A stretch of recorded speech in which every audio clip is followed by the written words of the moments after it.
In 1988, Nike introduced a three-word phrase that would later be called one of the most iconic slogans ever. Advertising Age labeled it as one of the top 5 ad campaigns of the 20th century and actually enshrined it in the Smithsonian. And the slogan was, just do it. Yeah, that's super easy. So the Just Do It campaign launched in 1988 and has been wildly successful. And the main reason why is because it is an ad that connected with everyone. Athletes, professionals, students, sports fans, washed-up athletes, musicians, fashionistas, everyone.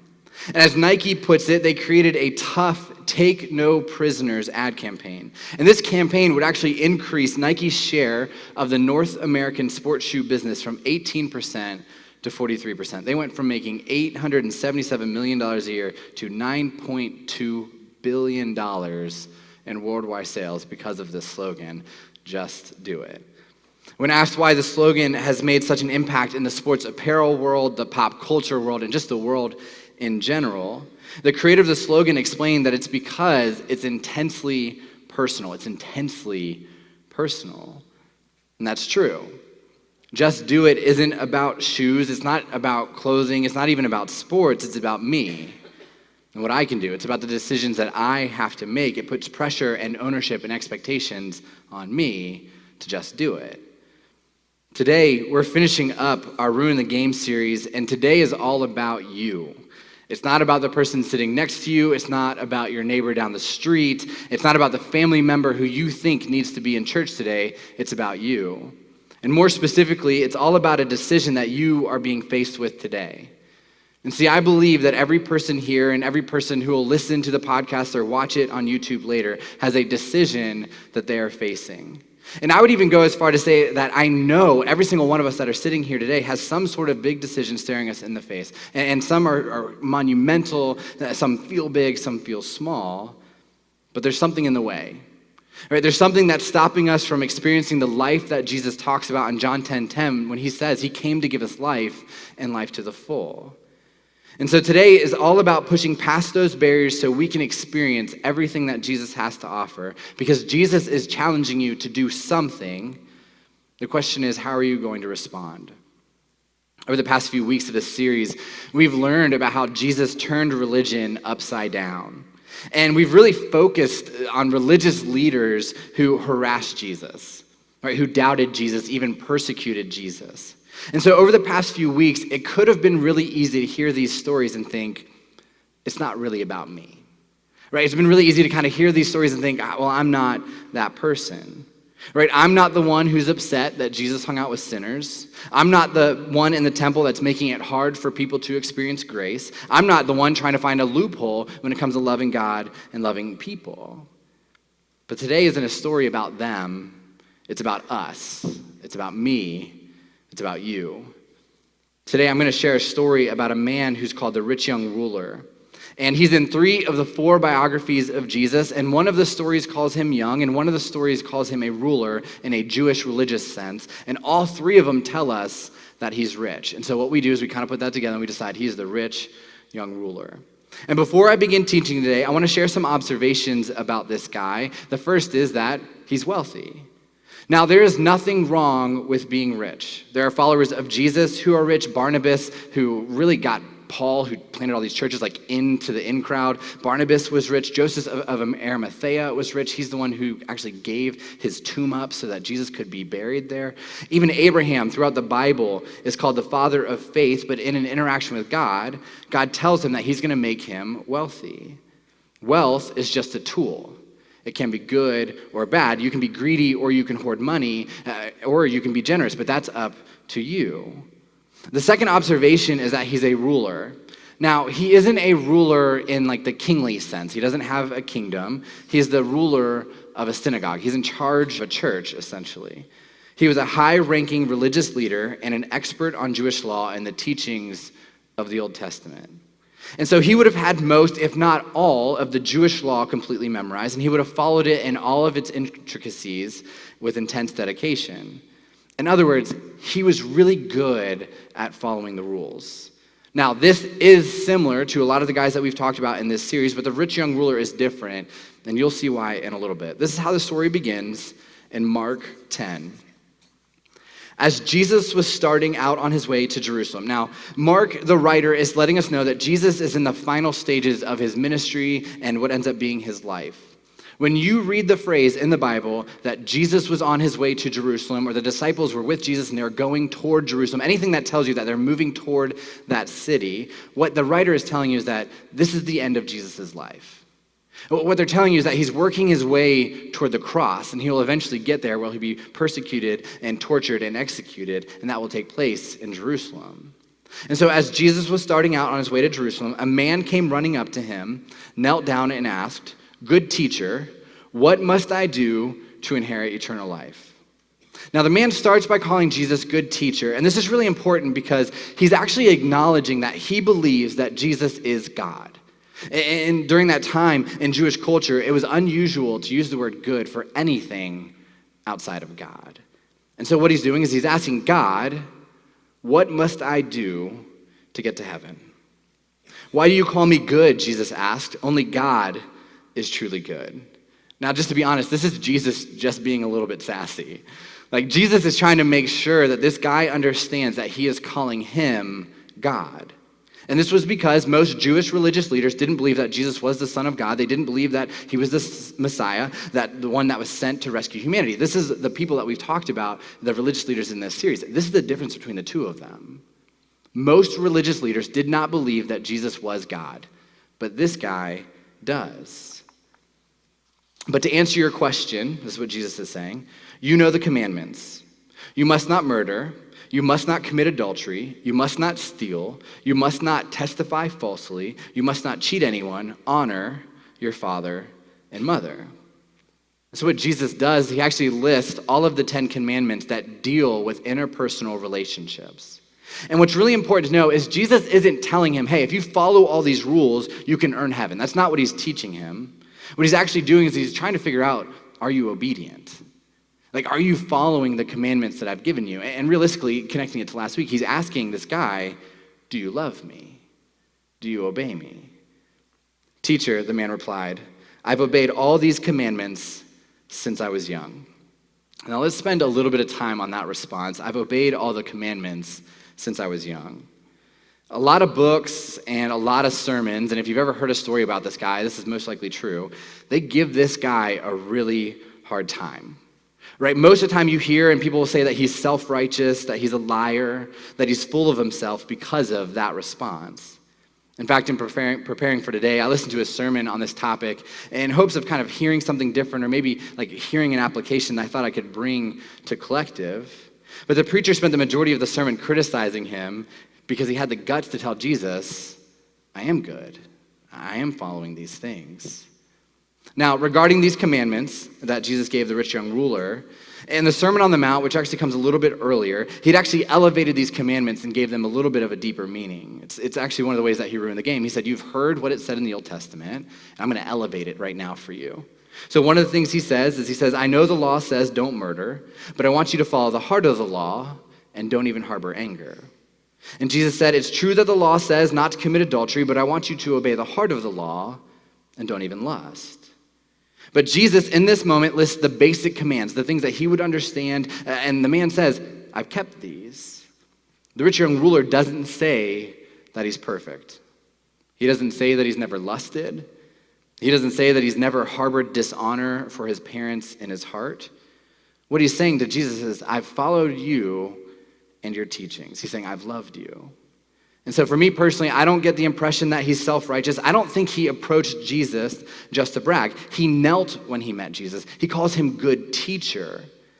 And so I don't buy into the idea that this guy is some pompous, self-righteous jerk who's looking for justification. I believe he was a genuine spiritual man who knows there is something missing in his life. What ends up happening, like many of us, is we hear about Jesus, and so we go to him and we ask, what am I missing? And I think the next verse proves this. It says this, looking at the man, Jesus felt genuine love for him. You see, in the Bible, whenever Jesus encounters a hypocrite, Jesus sees right through them and puts them on blast. In fact, one of my favorite things that Jesus ever said was calling out a hypocrite. And he said, "You are like a tombstone that has been cleaned. You look nice, but you're dead on the inside." So Jesus doesn't put up with these types of people. He doesn't put up with hypocrites. He doesn't put up with people who are trying to manipulate him. But this man, it says that Jesus has a genuine love for him. I think Jesus wants to help him because he realizes this guy is looking for something more. He's got power, he's got money, he's got youth, but he wants something more. Now listen, if you are here today for the first time or the 100th time and you feel like you're missing something, right? You've got the marriage you wanted, you've got the job you wanted, you're popular in school, you've got the degrees, but you still feel like something's missing. If you take away one thing from this entire sermon, and realistically this entire series, let it be this: Jesus loves you.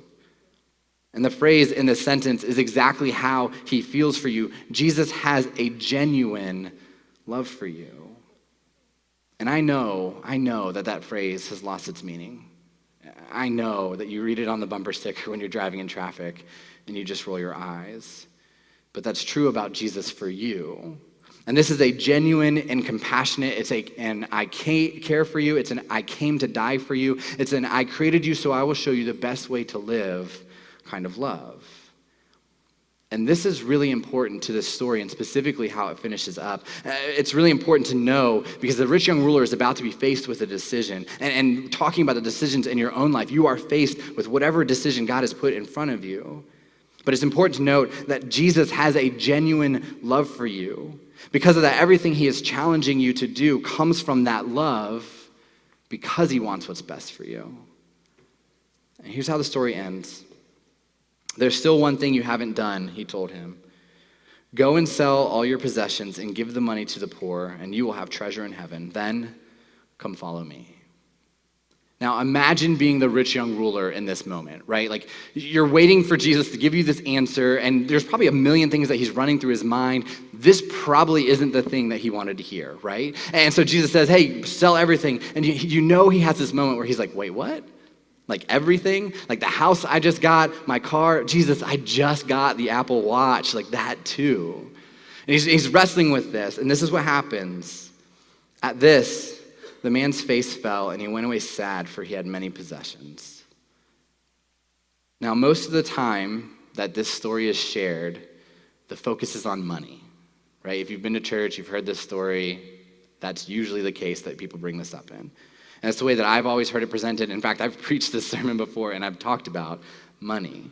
And I've heard this story, I've heard people use this story to debate whether or not God wants you right now to sell everything you've got in order to follow Jesus. But this story is so much bigger than that. And here's why. The rich young ruler recognizes that he's missing something. He looks to Jesus on how to take this next step in his life and experience the freedom that God offers. And Jesus gives him a choice. And so this guy faces a fork in the road moment where he has a decision to make. Because the reality is about this guy, and we see through the interaction, is that he was more devoted to his money than Jesus. Jesus wasn't the most important part of his life. It was a good second, right? Maybe 49%, but it wasn't number one. And Jesus says, "I don't just want a piece of you, I want all of you. And so if there's something standing in the way of me having my relationship with you be complete, I want you to remove that from your life." And for this specific person, it was his wealth. That was his thing. That was the thing that was standing in between him and a full relationship with Jesus. Now, for some of you, that might be the case. Right? For some of you, your money might be the thing that stands in between you and the relationship and the life that Jesus wants for you. But this story is so much more than a decision about money. It's about decisions that we all face on a regular basis where we have to choose, am I going to fully follow Jesus right now or not? In your pursuit of faith, you will be faced with decisions every single day. Because the truth is, Jesus doesn't want to just keep you where you are. He wants to take you to a place of greater trust in him. He wants to reach into that childhood pain that you don't want to deal with. He wants to heal that past relationship that you're pretending to ignore. He wants to deal with how you treat other people. And he says it's time to deal with that secret that makes you cringe and makes your palms sweaty every time you hear it. He wants your finances to go to a different place in reliance on him. But here's the thing. It's difficult. It can hurt. But we all have decisions to make. Do we step toward trust, or do we walk away sad? Luke 9:23, Jesus says this, "If any of you wants to be my follower, you must give up your own way, take up your cross daily, and follow me." And here's what he means. Following Jesus is an everyday kind of thing. It's a decision that you make every day to follow Jesus in your marriage, to follow Jesus by having integrity at work, to follow Jesus in the way that you raise your kids, to follow Jesus in the relationships that you have, with the trust that you give, with the forgiveness that you share. And it is an everyday decision. I once heard a speaker named Kyle Idleman explain it like this. He said, every day we have to make decisions to follow Jesus in every single aspect of our lives. Now, the most important one is when you initially decide to put your faith in Jesus. To be honest, that's why here at Collective, we go nuts when anybody ever gets in that tub and gets baptized. It's the most important decision you will ever make. But the misconception most of us have is that we are giving our lives to God, and we represent it as like a $100 bill, right? And so we give this $100 bill to God, and we say, now you have my life, now you have it all.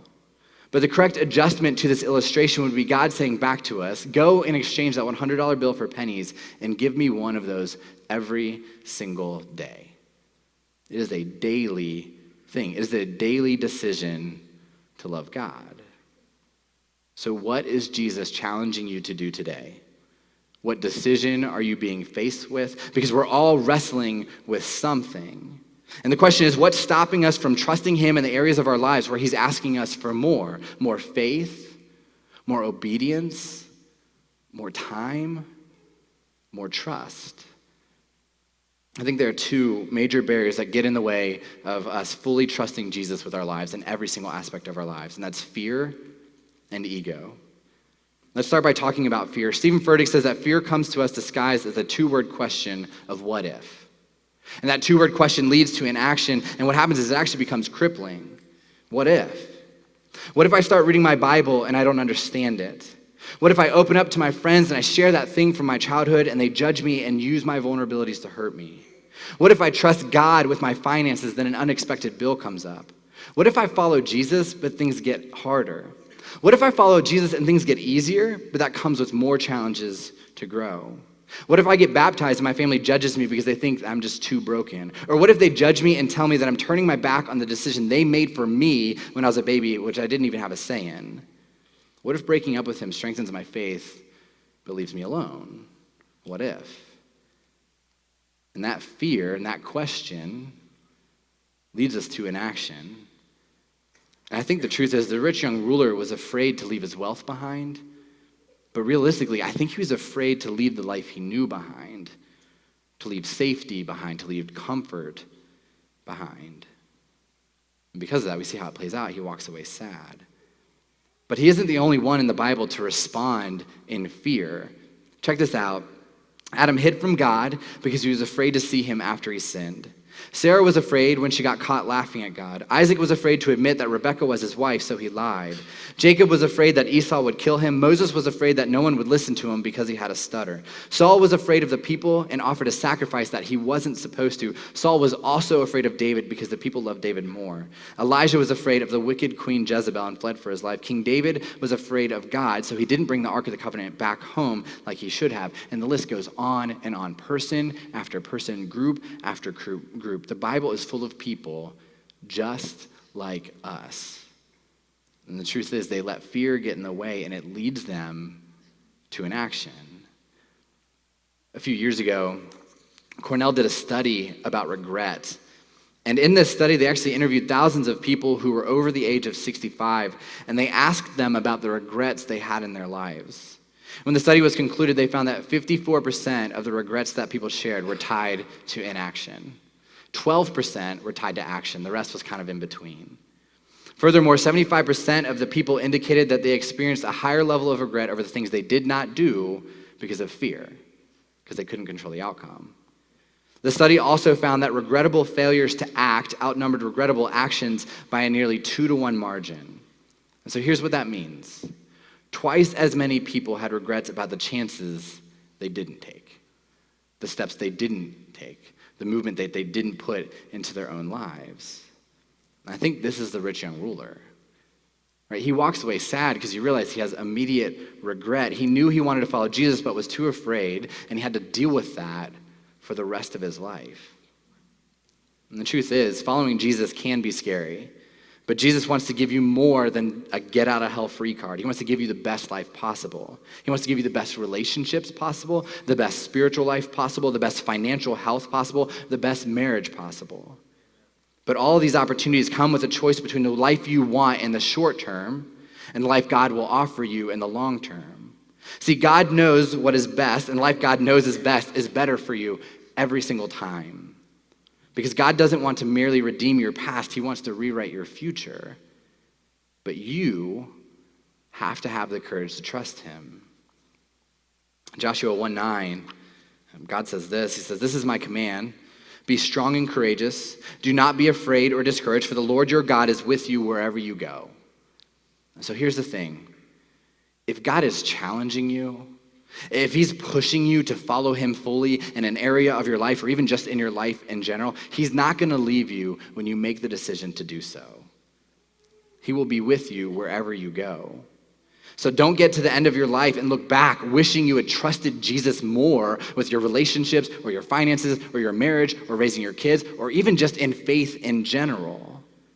You can't allow the what if from stopping you from experiencing everything that Jesus has to offer you, because we know how that story plays out. So the first barrier is fear. The second barrier is ego. And here's what I mean by that. Ego is believing that we know best. And in this scenario, it's actually believing that we know better than God. And so the rich young ruler thought he had it all figured out. He followed the rules. He had money, success, and fame. But when Jesus said, "Sell everything," his response was, "I can't do that." And this wasn't because he couldn't physically do it. It's because he didn't want to. Right? He wanted to live a life that was full of Jesus and full of everything else that he had. But what we learn time after time through stories like this and in the Bible is that trusting Jesus takes humility, because following him is going to hurt. It's going to cost us something. The question is, will you be humble? Not just on the front end, right? Anyone can run up to Jesus and kneel before him. Anyone can raise their hand in worship. Anyone can take notes on a Sunday morning. That's easy. But when Jesus gives you a hard choice, will you follow him, or do you think that your way is best? I think the way I see this play out the most at Collective is in regard to baptism. A few weeks ago, I was talking with the staff when one of them asked, what's the biggest thing that stands in the way of people taking that step and getting baptized on a Sunday morning?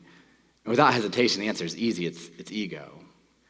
And I see it most in people who have been going to church for a while. Maybe they've even been following Jesus for a long time, but they've never actually taken that step. And here's why I say that. Jesus taught his followers to baptize people. Matthew 28, verse 19. This is one of the last things Jesus ever said to his disciples. It's like one of the last commands he ever gave them before he was executed on a cross and resurrected from the dead. And he tells them, this is like the last thing you guys could do. It's go and make disciples of all nations, baptizing them in the name of the Father, the Son, and the Holy Spirit. Like, this is the last thing he leaves them with. If we can give them one sentence of how they can continue this church and continue to lead people closer to him, this is it. The second thing is this, though. Jesus was also baptized. In Matthew 3, it says, "Then Jesus went from Galilee to the Jordan River to be baptized by John. After his baptism, as Jesus came up out of the water, the heavens were open, and he saw the Spirit of God descending like a dove and settling on him. And a voice from heaven said, 'This is my dearly loved Son, who brings me great joy.'" So to be honest, it takes an extreme amount of ego to read Jesus' teaching and to see he was baptized himself and choose not to follow his lead. Baptism is one of the best steps that you can take. It's one of the easiest steps that you can take. You get in a trough here at Collective. You're immersed in water, which symbolizes your own death, burial, and resurrection, the death of your old self, the raising up your new life as a new creation. This church goes nuts because they love it here, and nothing is greater. But the truth is, people let ego get in the way. You have a choice. You can refuse to acknowledge that maybe just maybe this is a step you should have taken in the past or really should be taking right now, or you can believe that your way is best. And this has nothing to do with right or wrong. It has everything to do with trusting Jesus. And here's the thing. At Collective, you don't have any excuses because we talk about baptism almost every Sunday. And we do that because baptism is mentioned over 100 times in the New Testament. And when something is mentioned over 100 times in the Bible alone, let alone the New Testament, we have no choice but to teach it, to look at it. Because the other option is to ignore it and write off an entire chunk of the Bible. So for some of you, this is the decision that you're faced with. This is the thing that we talk about on Sunday mornings when you start to feel uncomfortable. That's because you're face to face with something God is asking you to do. So the question is, will you put your faith in Jesus? Will you follow his lead? Today, during second service, we're going to celebrate as Patty and Jimmy take this step. And it's going to be amazing. Their whole family goes to this church. It's going to be nuts. Next week, we're going to celebrate during this service when Isaac is baptized. And for some of you, this is the decision right now that you're being faced with. But it's not just about that. I know that some of you are facing tough decisions right now in every area of your life. Right? The truth is, your husband deserves you to walk out on him, but Jesus says to serve him.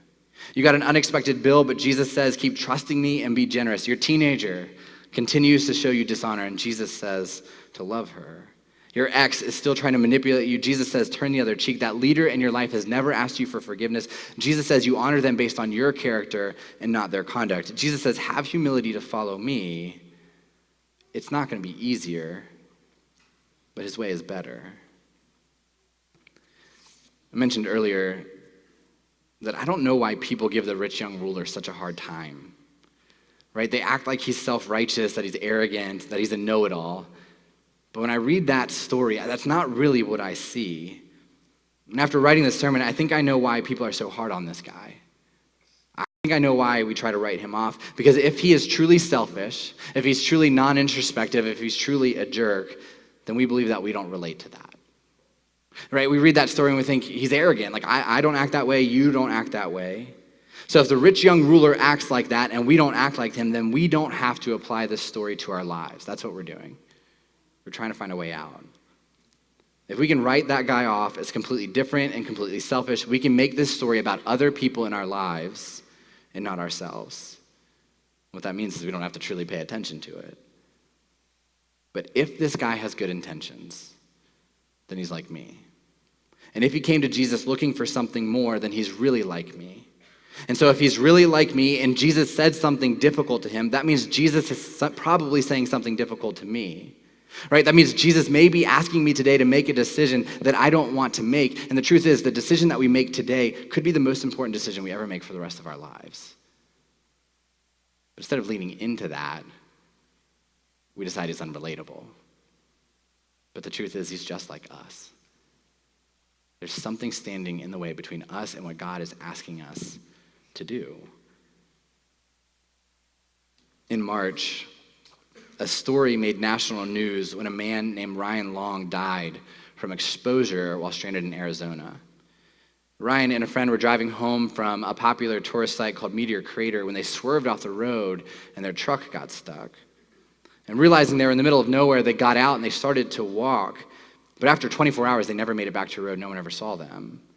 And so realizing that, the friends and family began to call the police, try to figure out, like, can you find them? Can you help them? And eventually the police actually found Ryan Long's number. And so they called him to try to figure out, where are you so you can be rescued? He answered the phone. He refused their help. And he hung up. Countless phone calls were made to Ryan, but each time the phone rang, he hit decline until the phone call started going straight to voicemail. 3 days later, the police located Ryan and his friend. Ryan had died. His friend was suffering from extreme hypothermia. When the police were later asked about this in an interview, they asked if Ryan had any warrants or really any reason to avoid the police. And the answer was no. He wasn't in trouble. He didn't do anything wrong. He just didn't want their help. And this story is ridiculous. But the truth is, we do this every single day. Every day we have a choice to accept the help that Jesus offers and to trust him or to try to figure it out on our own. But trying to figure it out on our own doesn't work. And we all know that. We might not recognize it. We might not want to say it out loud, but that is the reality of our lives. It doesn't work in our relationships. It doesn't work in our finances. It doesn't work in our faith. So what are you going to do with the decision that you're faced with today? Do you let fear win out? Do you let your own ego get in the way? Do you walk away sad? Or do you trust Jesus and take a step closer to the life to the fullest, the life that Jesus offers to each and every one of us every single day? Let's pray.